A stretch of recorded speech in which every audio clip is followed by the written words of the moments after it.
근데 재밌는 거, 이 생각이 진짜 괜찮아, 이 친구는. 제가 교수면 무조건 합격이에요. 왜냐하면 변칙적인데 너무 설득력 있어요.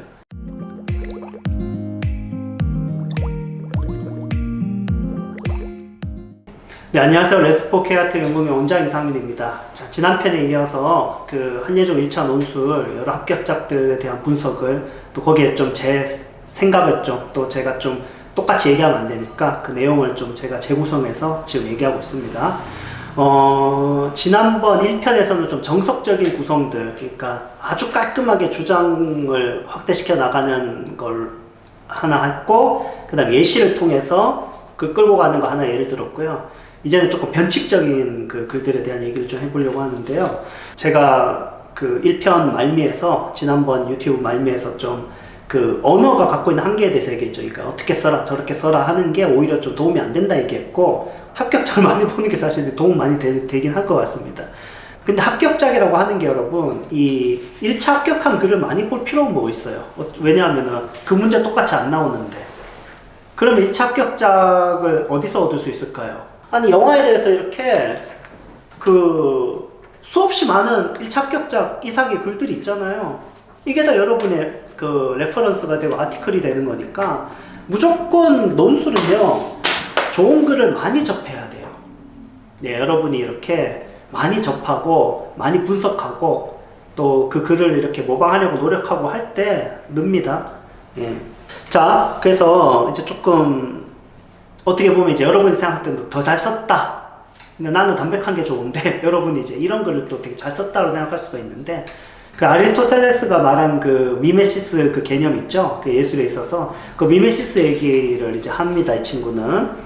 그래서 게임이 이제 현실의 미메시스이면서 불과하고, 어떤 게임에서의 경험도 할 수 있지만 그것이 결국에는 어떤 그 깊이가 약하다, 밀도가 낮다, 뭐 이런 식의 얘기로 파격적으로 좀 뒤집으면서 가는 거죠. 예. 뭐 좋은 선택일 수 있죠. 좀 돋보일 수가 있죠. 네. 그래서 게임에서는 어떤 여러 가지 불확실성이 존재한다는 거죠. 그 게임에서 어떤 폭력적 행동을 한다고 해서 총을 쏘고 뭐 한다고 해서 현실에서 그렇게 막 총을 쏠 수 있는 게 아니잖아요. 총이라고 하는 건 무게도 있고, 그 겨눴을 때 그 어떤 거리감도 있을 거고, 쏠 때 그 어떤 그 소리도 있고, 상황이 좀 공포도 있고, 총알을 맞으면은 실제로 그 근육이 찢어지고 뭐 피가 튀고, 그런 것과 게임에서 그냥 막 남발해서 쏘는 그것이 아무리 자극적으로 연출된다 하더라도 무뎌지잖아요. 밀도 차이. 한마디로 수준 낮다는 거죠. 밀도가 낮은 이런 폭력이나 경험에 왜 그렇게 의존하나? 그 이유는 바로 대리만족이라는 거죠. 뭐 뻔한 내용이죠. 네. 카타르시스 개념으로. 그래서 미메시스에서 카타르시스로 연결되는 거 너무 쉽죠. 이거는 뭐 제가 문제 받자마자 바로 말씀드렸잖아요. 네. 그래서 그런 얘기를 좀 하고요. 그 다음에 이제 이런 것들을 이 친구가 되게 재밌는 게, 이렇게 좀 밀도가 낮은 그런 그 자극에 게임의 세계에 사람들이 몰입하게 되는 건 자본적인 어떤 이유라고 갖고 와요. 약간 좀 어떻게 보면 이거는 좀 유물론적인 생각으로 볼 수가 있는데, 계급적인 걸로 갖고 오죠. 그래서 이 어떤 자본계층 또는 어떤 이런 자본가들, 사회적인 어떤 권력자들, 이런 지배적인 어떤 존재들이 부유해지고, 또 이런 낮은 어떤 밀도 낮은 경험과 자극을 통해서 점점 더 종속시켜 나가는 그런 것에 대한 얘기를 합니다. 이거는 오바가 아니에요. 충분히 얘기할 수 있는 내용입니다. 사회를 그런 어떤 이 질 낮은 어떤 경험으로, 밀도가 낮은 경험에 자극에 익숙하게 만들고, 그 프레임을 통해서 지배하고, 이것을 통해서 어떤 그 이익을 얻는 그런 식의 어떤 그 과정으로 보는 거는 상당히 설득력 있습니다. 1차를 합격했다는 게 그 증거죠. 이건 되는 거예요. 네. 그런데 굉장히 개성 있죠. 그러니까 정석적이지 않은 생각들이 계속 이어지지만 그것이 다 괜찮은 거예요. 그래서, 아까 1편에서 얘기했던 거 직구라면 이거는 변화구인 거죠. 네. 현란한 변화구라고 할 수 있습니다. 그 다음에 빌런에 대한 얘기. 빌런이 결국 사회 시스템이 부조리하다라고 대중이 믿기 때문에 빌런이 유행한다는 거예요. 이 친구의 주장은. 근데 재미있는 거, 이 생각이 진짜 괜찮아, 이 친구는. 제가 교수면 무조건 합격이에요. 왜냐하면 변칙적인데 너무 설득력 있어요. 그러니까 뻔하게 보는 게 아니라 좀 새로운 걸 봐요. 보세요. 그러니까 이게 그 빌런을 갖다가 사람들이 좋아하는데, 그 오늘날의 사회가 과거보다 더 공정하고 어떤 면에서는 그 더 부조리가 덜하죠. 그러니까 최소한 표면적으로 말이에요. 법과 제도가 더 발전했잖아요. 예전에는 뭐 법이 굉장히 완전히 이렇게 없고 뭐 뇌물이나 그쵸? 여러 부조리나 뭐 폭력이나 또는 뭐 성적인 어떤 그런 부분이나 이런 것들이 제도화나 법이 약한 80년대 이런 생각해 보세요. 그 사회적 구조에 비해 지금이 훨씬 더 어떻게 보면 공정하죠. 객관적 사실이죠. 그때 사람들은 왜 지금이 더 불공정하다고 믿고 왜 빌런이 더 유행하고 지금 더 사회가 모순적이라고 받아들이는가? 이 질문 너무 괜찮지 않나요? 그러니까 통념을 뒤집는 거예요. 항상 우리는 지금이 더 불공정하다고 생각하거든요. 지금 현실이. 근데 왜 그렇게 믿는가? 사람들은 이거에 대한 질문을 던진다고요. 뻔한 걸 뒤집어 본다고요. 이런 거 합격의 지름길입니다. 근데 이거는 앞에서 말한 정석적인 글을 잘 쓸 때 이런 생각으로 갈 수 있는 거예요.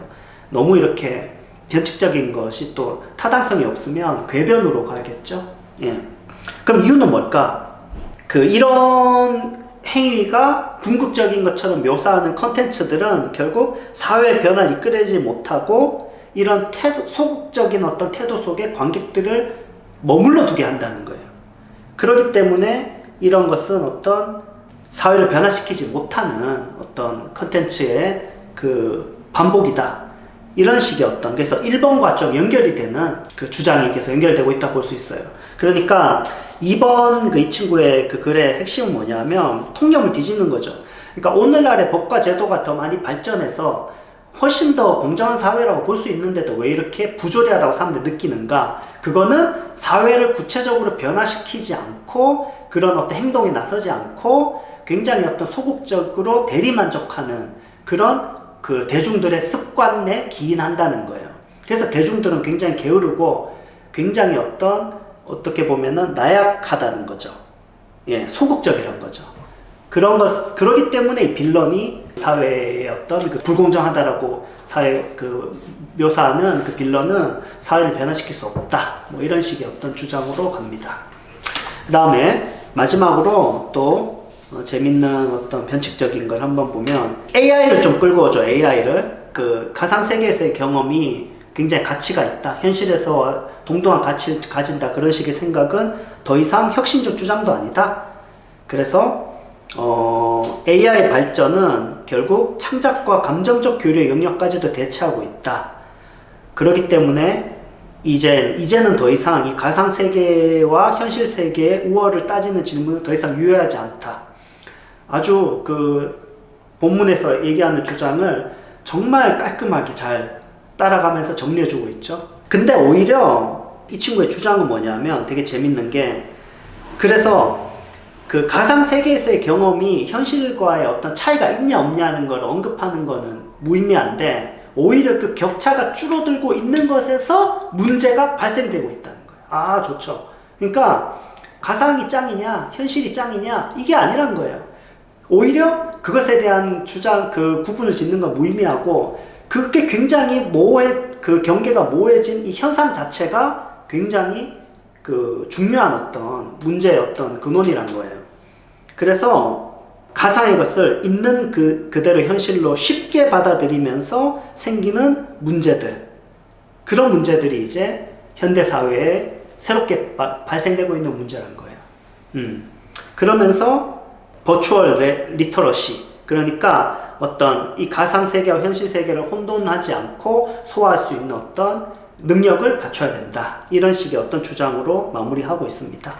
아주 깔끔하죠? 그러니까 여기서 핵심은 주장을 갖다가 이게 맞냐 저게 맞냐는 거에서 끌어와서 이게 맞냐 저게 맞냐가 아니야. 오히려 그 경계가 줄어들어 있는 게 문제의 핵심이야. 그래서 우리는 이거에 너무 쉽게 종속되지 않고 이것을 구분할 수 있는 그런 능력을 갖춰야 돼. 이런 식의 주장으로 가고 있는 겁니다. 그 다음에 빌런 얘기를 하고 마무리 지을 건데요. 이것도 되게 좋은 아이디어인 게, 그러니까 저는 사실 그 지난번 영상에서도 이 빌런이 되게 입체적이 되고 사회적인 되게 다양한 어떤 그 입체성을 갖고 있으면서 모순적이라고 했는데, 이 친구는 오히려 K-pop 데몬 헌터스라든지 좀비딸 같은 거 얘기하면서 오히려 이제 단순화된 빌런에 대해서 얘기해요. 그러니까 어떤 나쁜 놈이 그냥 있고 그걸 때려잡는, 뭐 예를 들어서 범죄도시 같은 거죠. 그것도 되게 좋은 거죠. 그렇게 끌고 와도 돼요. 그러니까 빌런이 입체적이지 않고 오히려 직관적이라는 거죠. 그러면서 그렇게 되는 이유에 대해서, 이제 사회적 이유에 대해서 얘기하면서 끝내는 거예요. 그래서 그 사회적 이유가, 과거의 어떤 그 관객들은 진실을 목도할 수 있는 기회가 많지 않은, 지금은 여러 가지 어떤 정보의 발달로 인해서 이 도덕적 불분명성을 현실로 체감하고 있고, 그래서 이런 어떤 도덕적 불분명성 속에서 그 생기는 피로감을 해소하는 것 때문에 이런 직관적이고 아주 직선적인 형태의 빌런이 나타나고 있는 게 현 시대의 어떤 문제다. 이런 식의 어떤 주장으로 마무리하고 있어요. 그러니까 다른 친구들이 다 똑같이 따라가는 거를 다르게 주장하는 거죠. 입체적 빌런이 아니라 직선적 빌런, 직관적 빌런에 대한 얘기를 하면서 마무리 짓고 있습니다. 결국 어떤 글을 쓰든지 한예종 글에서는 설득시킬 수 있도록 여러분이 어떤 주장을 밀어붙이는 게 되게 중요하고요. 그러니까 오늘 다룬 그 글들은 자기 생각에 힘이 있죠. 예를 들어서 빌런이 굉장히 어떤 그 모호하고 굉장히 중의적이고 또는 어떤 사회적 다층성을 갖고 있고 이런 식으로 보는데, 그게 아니란 거예요. 좀비딸이나 K-pop 데몬 헌터스 같이 그냥 범죄도시처럼 그냥 때려잡고 나쁜 놈은 나쁜 놈이고 이유도 없어. 조커 같은 게 아닌 거지, 빌런이. 그러니까 그런 게 요즘 추세다. 이렇게 자기가 주장하면 그만이에요. 예, 그것도 맞는 말이잖아. 그러면서 왜 그런 사회가 나타나는 이유는 결국 정보가 발달함에 따라서 오히려 도덕적 불분명성을 현실로 느낄 때 피로감이 생기고 그 피로감 해소해주는 그 역할에 만족하기 때문이다. 이렇게 자기만의 언어로 마무리 지었잖아요. 이게 독창적 글이 나왔죠. 제가 합격생들 글을 진짜 많이 봤는데 막 희한한 예시 있고 이런 친구 한 명도 없어요. 다 우리가 모두가 아는 예시들. 그리고 영화 예를 들어도 막 대단한 고전 영화, 막 대단한 예술 영화 얘기한 친구 한 명도 없어요. 그냥 뭐 좀비딸, 뭐 K-pop 데몬 헌터스, 뭐 이런 거잖아요. 뭐 범죄도시, 뭐 기생충. 예. 그래서 여러분이 그 레퍼런스에 있어서 너무 현란할 필요는 없고요. 그렇지만 여러분이 어떤 보는 시각, 주장의 어떤 시각, 생각이 좀 분명한 좀 남과 다르더라도 그것을 뚝심 있게 밀어붙일 수 있는 능력, 그런 것들이 되게 중요하다고 할 수 있겠습니다. 자, 오늘 여기까지 하겠습니다. 감사합니다.